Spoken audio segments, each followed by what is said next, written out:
My name is Petra Halston. I am 33 years old. And the evening of my father's retirement party was when I finally understood that the person who does the work and the person who takes credit for it can occupy the same room for years without anyone noticing the difference, until the moment when the difference becomes impossible to ignore. The venue was a private event space on the 14th floor of a glass office tower in the financial district, a place called the Meridian Club, the kind of room that companies rent when they want a signal that a departure matters. Floor-to-ceiling windows, a skyline view that turned gold at 7 in the evening, long tables dressed in the company colors, a small podium near the windows where the CEO was scheduled to speak. My father, Edmund Halston, had worked for the same engineering firm for 31 years. The party was a Thursday evening in late April. There were 87 guests. I had booked the Meridian Club 14 weeks earlier. The contract was in my name. The deposit, $4,300, had been charged to my personal credit card. I had selected the catering package, confirmed the AV setup for a short video tribute the team had assembled, chosen the floral arrangement from 3 options the venue coordinator had emailed me, and coordinated the guest list with my father's assistant, a woman named Roberta Chin who had worked alongside my father for 11 years and who had been, throughout the planning process, a precise and reliable partner. My sister Vivian had contributed one thing to the evening's planning. She had suggested the venue. She had mentioned, at a family dinner 8 weeks before the party, that she had attended an event at the Meridian Club the previous year and that it had a good view. I had written it down, called the venue the following Monday, and handled everything that came after. Vivian did not know I had done any of this. Or rather, and this is the more precise version, she had not asked. I want to be careful about that distinction because it matters to everything that follows. Vivian had not asked because she had assumed, without examining the assumption, that someone else would handle it. In our family, someone else had always meant me, and me had always been invisible enough in the handling that the handling appeared to happen on its own.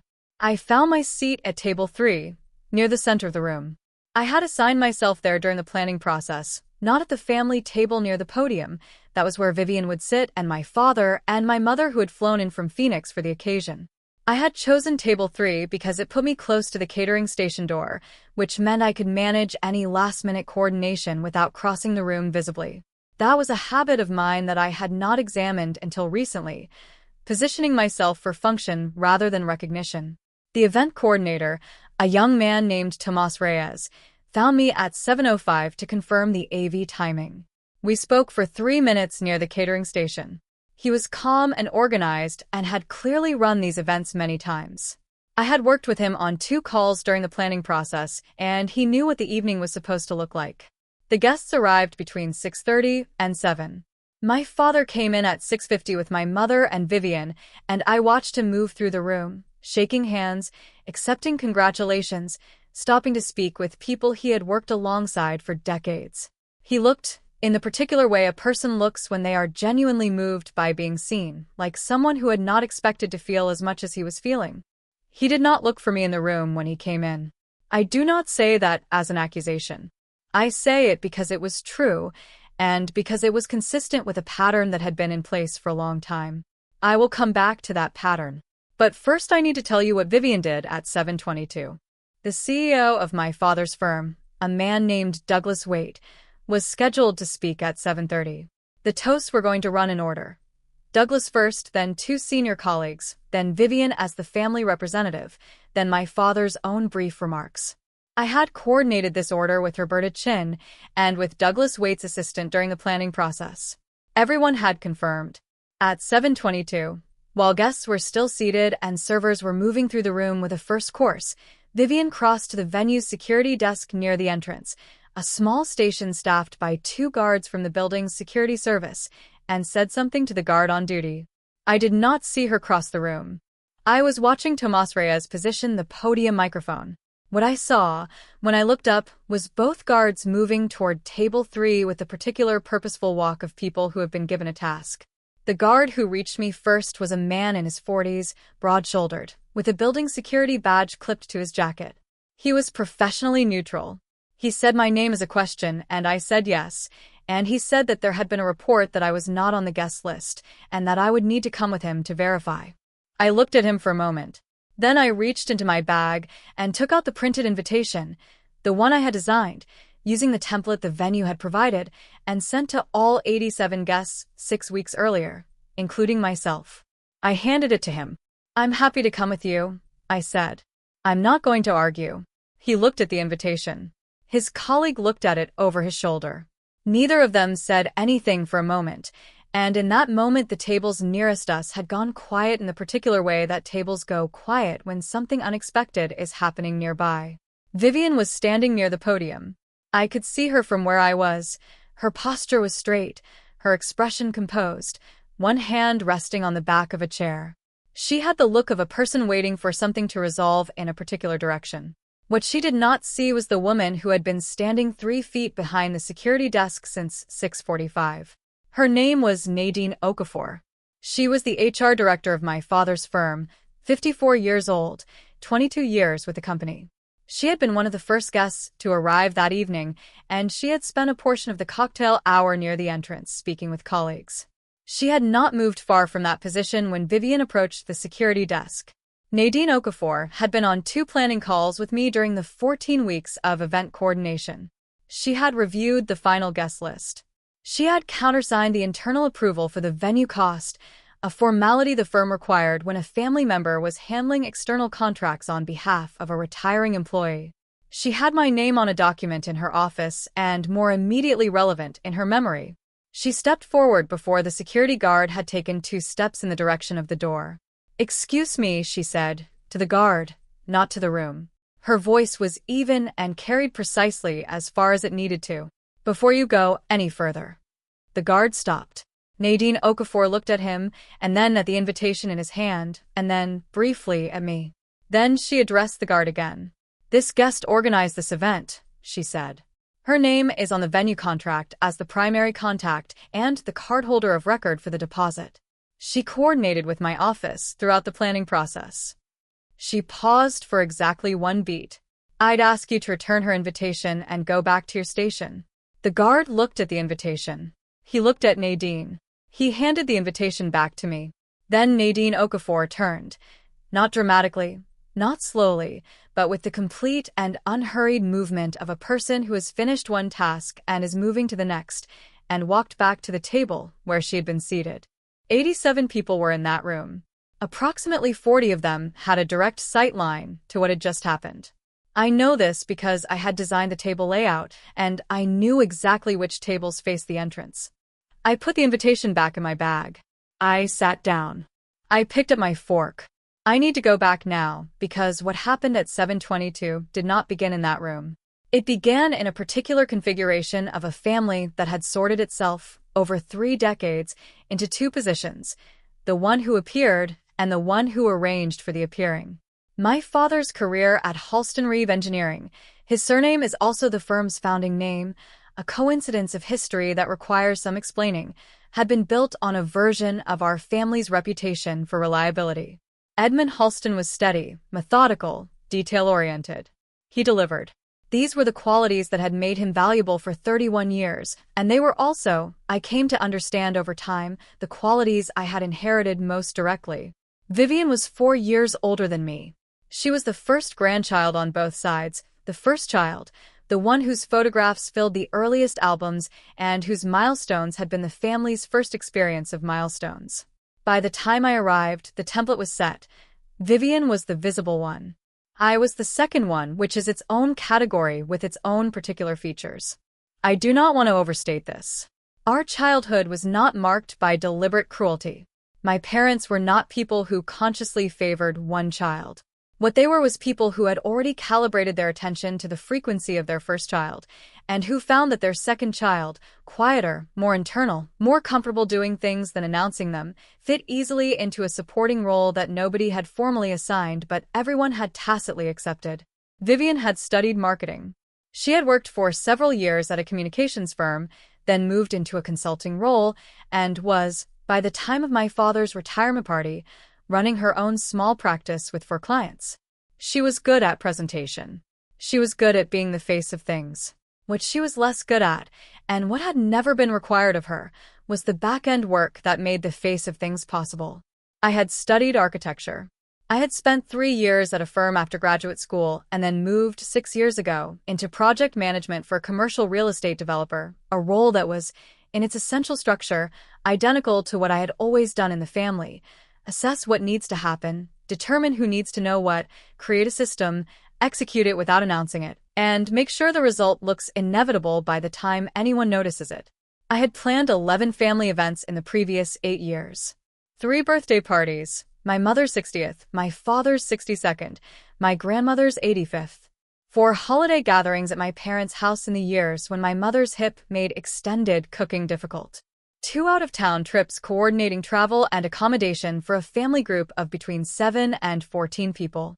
1 memorial service for my mother's younger brother, which had required me to coordinate with a funeral home, a caterer, a venue, and 4 branches of an extended family across 2 states, all within 10 days. Vivian had attended all 11 events.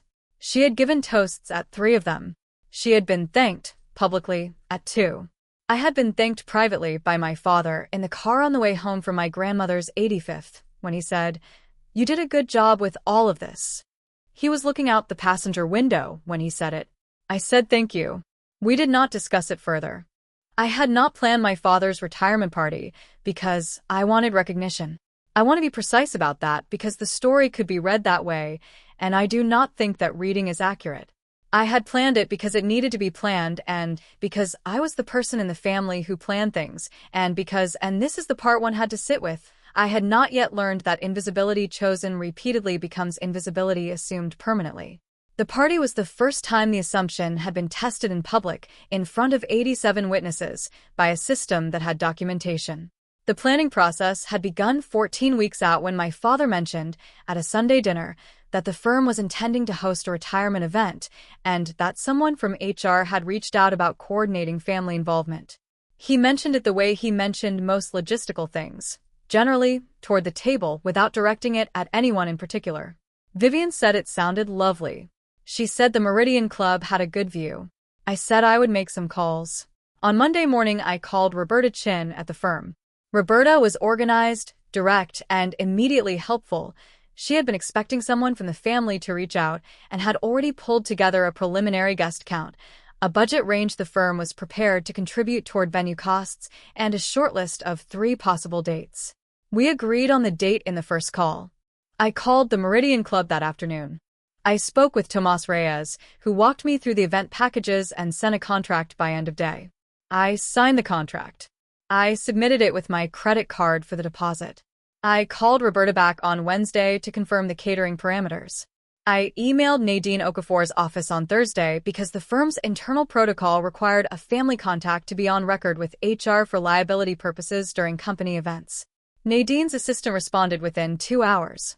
Nadine herself called me the following Monday to introduce herself, review the logistics, and countersign the internal approval form. She was efficient and warm and asked at the end of the call whether there was anything the firm could do to support the planning process. I said I thought we had it covered. Over the following 12 weeks, I coordinated the video tribute with 3 of my father's colleagues who had agreed to contribute footage. I managed the invitation design and distribution. I confirmed dietary restrictions for 11 guests. I arranged a car service for my mother's arrival from the airport. I coordinated with the Meridian Club's in-house florist on the centerpiece arrangement, white and ivory, which my father's assistant had mentioned were colors he associated with significant occasions. I confirmed the speaker order with Douglas Waite's assistant 4 days before the event, and again the morning of. I told Vivian at a phone call 6 weeks before the party that the venue was booked and that things were moving along. She said, "Wonderful." She asked what she should wear. I said something in the company colors would probably be nice, navy or white. She said she had a navy dress that would work perfectly. I did not tell her about the contract. I did not tell her about the deposit. I did not tell her about Nadine Okafor or Roberta Chin or the 12 weeks of calls and emails and decisions. Not because I was concealing anything, there was nothing to conceal, but because in the architecture of our relationship, I had always been the infrastructure and she had always been the facade, and I had not yet decided to change that. The invitation I sent myself, like all the others, said, "You are cordially invited to celebrate the retirement of Edmund Halston, 31 years of dedicated service. Thursday, April 24th. The Meridian Club, 14th floor. It had the firm's logo at the top and the RSVP instructions at the bottom. It looked like every other invitation in the stack because it was produced from the same template. I had printed it and put it in my bag 2 days before the party, on the advice of no one. It was simply what I did. I kept the documentation. After Nadine Okafor returned to her table, the room did not erupt. It did not freeze. It continued in the way that rooms continue when something has happened that everyone has registered and that nobody is prepared to openly address while the event is still in progress. The server who had paused behind me during the exchange resumed moving with his tray. The table to my left, which had gone quiet, picked up its conversation again at a slightly lower register than before. Tomas Reyes, near the podium, had not moved during the 38 seconds the exchange had taken, and now he turned back to the microphone adjustment with the practiced stillness of a professional who has seen disruptions at events before and knows that the correct response is to continue. Vivian had not moved from her position near the podium. I did not look at her directly. I was aware of her in the peripheral way you are aware of a fixed point in a room when you are choosing not to face it. My father was at the family table with my mother. He had been in a conversation with 2 colleagues when the guards had approached me, and I do not know the precise moment he became aware of what had happened. What I saw, when I allowed myself a glance in his direction, was my mother's hand on his forearm and his posture very still and level, the posture of a man absorbing information and not yet knowing what to do with it. Douglas Waite spoke at 7:31, 1 minute behind schedule. He was a measured and precise speaker. He talked about my father's 31 years with the specificity of someone who had actually looked at the record, citing 3 projects by name, 2 industry recognitions, and a particular decision my father had made in the firm's 7th year that Waite characterized as the one that had set the direction for everything that followed. It was a good speech. The room was fully attentive. The 2 senior colleagues spoke after Douglas. Both warm, both specific, both containing the particular texture of remarks made by people who had worked alongside someone long enough to know the difference between the official version and the true one. Then it was Vivian's turn. She walked to the podium with the ease of a person who is comfortable being seen. She adjusted the microphone, looked at the room, and smiled. She said she was honored to speak on behalf of the family. She said their father was a man who had built things, careers, relationships, a reputation for showing up, and that the family had watched him do it their whole lives and had been shaped by it in ways they were still discovering. It was a competent toast. It hit the expected notes. The room responded warmly. She did not mention me. She had not mentioned me in any of the 11 prior events either, but this was the first time the omission had an audience of 87 and a contract with my name on it filed in Nadine Okafor's office. My father's remarks were last. He thanked Douglas. He thanked his colleagues by name, 7 of them, each with a specific detail attached. He thanked Roberta Chin for 11 years of keeping him organized. He thanked my mother for 36 years of the other kind of organizing. He said her name, and she put her hand over her mouth briefly, and then put it back in her lap. Then he paused. He looked toward table 3. I also want to thank my daughter Petra, he said, who organized this evening. The venue, the invitations, the catering, the video, all of it. I know because Roberta told me. And because I should have asked sooner. The room applauded. Not the large applause of a dramatic moment. The warm, medium applause of 87 people who had registered something and were glad to have been given a way to respond to it. I did not stand. I lifted my hand from the table briefly, a small acknowledgement, and then set it back down. My father held my gaze for a moment across the room. Then he looked back at his notes and thanked the Meridian Club staff and said he was glad to have spent 31 years alongside people worth spending time with. The extended consequence of that evening did not arrive in a single scene. It arrived the way most real consequences arrive, distributed across days and weeks, accumulated rather than detonated. Vivian found me near the coat check at the end of the evening. The room had thinned to the last 30 or so guests. She came to stand beside me, and for a moment neither of us spoke. Then she said, "I didn't know you'd done all of it." I said, "I know." She said, "I should have asked." I said, "Yes." We stood there for another moment. Then she got her coat, and I got mine, and we walked to the elevator lobby together and waited in silence that was not hostile but was not comfortable, and the elevator came, and we rode it down and went to our separate cars. That was not a resolution. I want to be precise about what it was. It was the first sentence of a different kind of conversation, one that we were not ready to finish that night, and that we have been finishing in pieces since. Nadine Okafor sent me an email the following morning, professional, brief, thanking me for the coordination and noting that the event had gone well and that the firm would be happy to serve as a reference for future event planning work if I ever needed one. It was a small and practical thing. I keep the email in a folder I labeled, without much deliberation, record. Roberta Chin sent a card. Handwritten 3 sentences. She said the video had made Edmund cry. Her word, which I am repeating here because she was the only person who used it, and that the evening had been exactly right for him. I have the card in the same drawer, where I keep things I want to find again. My father called me on Saturday morning. He called at 8, which is when he always calls, and he talked for 22 minutes about the party and about 31 years, and about what comes next, which he described as, in his words, a project without a deadline, which is new. Then he said, and this is what I keep returning to, I've been letting Vivian be the one who says things out loud for a long time. I think that was lazy of me. I told him I thought he was being hard on himself. He said he didn't think he was. We talked for another 4 minutes and then he had to go because my mother needed the car. The relationship with Vivian is a longer story than I can tell here.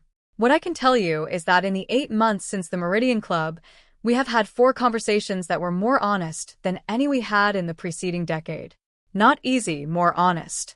She is not a person who does things badly on purpose. She is a person who had lived for 37 years inside a structure that had never required her to ask where the infrastructure came from, and the absence of that requirement had not felt like a problem until it became one in front of 87 people. I understand that. I also understand that understanding it does not mean absorbing its costs indefinitely. That is the thing I have been working out in the months since April. The difference between understanding why someone does what they do and agreeing to keep paying for it. Those are 2 separate decisions. The first one I can make with clarity and without hostility. The second one I am entitled to revisit.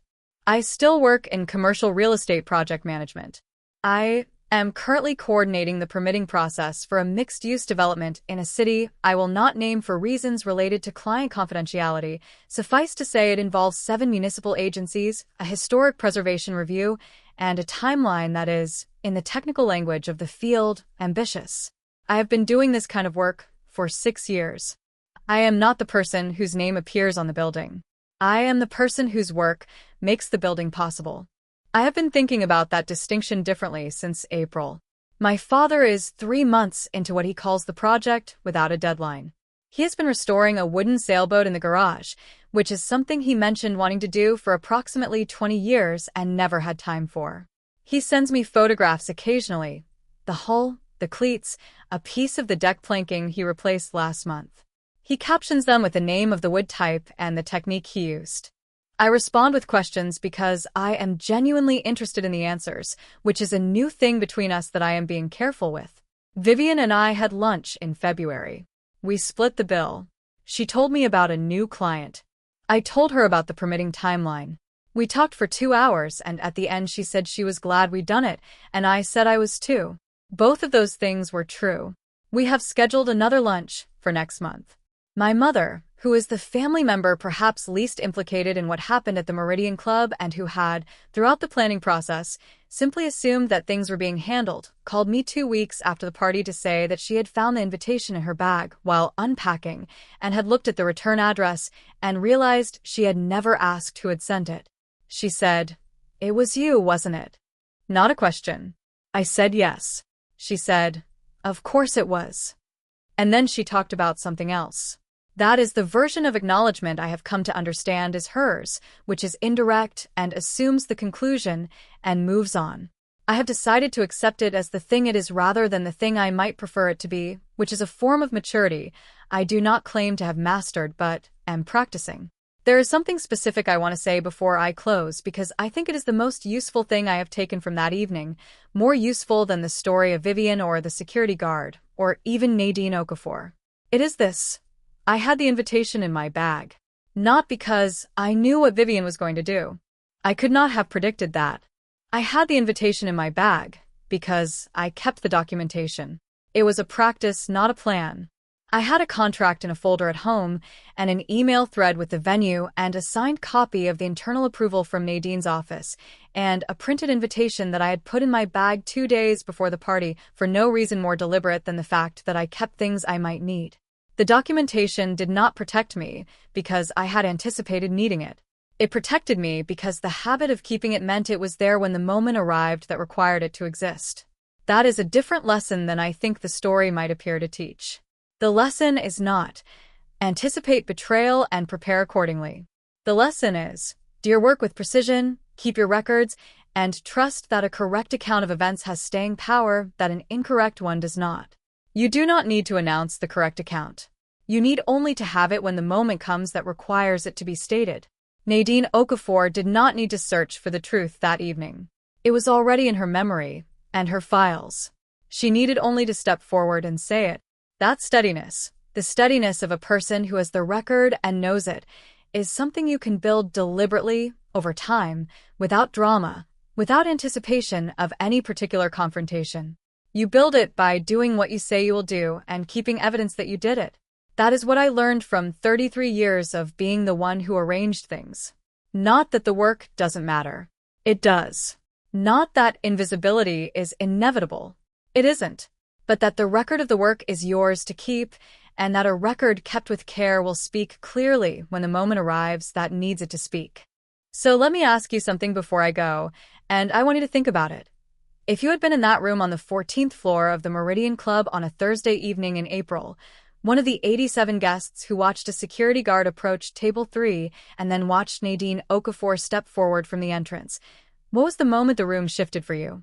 Was it when she said the words, cardholder of record? Was it when the guard handed the invitation back? Or was it the moment before any of that, when I reached into my bag without hesitation because the document was already there? I think the moment a room understands something is usually quieter than it looks from the outside. It is usually a small action, a hand in a bag, a step forward, a document that was kept because keeping documents is simply what a certain kind of person does. Be that kind of person. I'll be back next week. If this story stayed with you, share it with someone who handles the things no one sees. And if you've ever had your own name treated as optional in something you built, I read every comment.